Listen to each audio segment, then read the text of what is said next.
Hi, welcome back. In this video, we will learn about how to input values in Excel cells.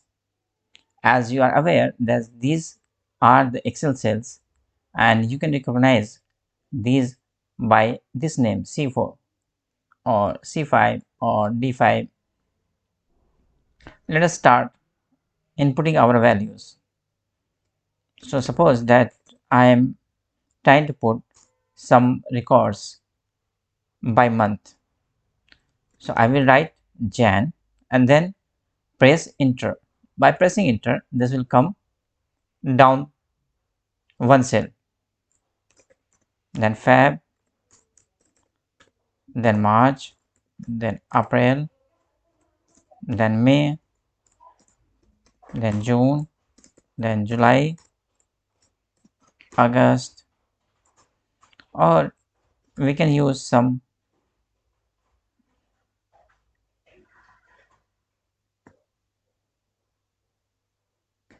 this also.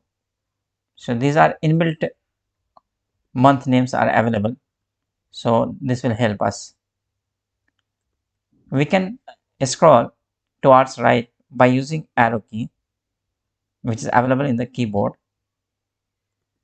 We can go up by using up arrow, by left, then left arrow, down by down arrow.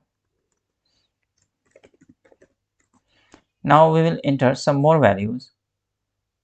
It could be a numerical values like 1 2 3, 3 2 1, 4 5 6, 4 4 5,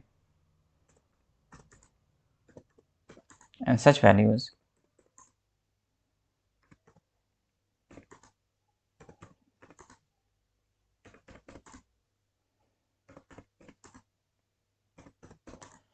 As you have noticed that whenever we are putting numerical values, it is going towards the right alignment, and whenever we are putting text, it is going on the left alignment. This is the inbuilt feature. We can change it by selecting our cell values and putting our alignments from here towards the left, mid, or right. This is how cell values work. These all are known as labels. Thank you for watching this video.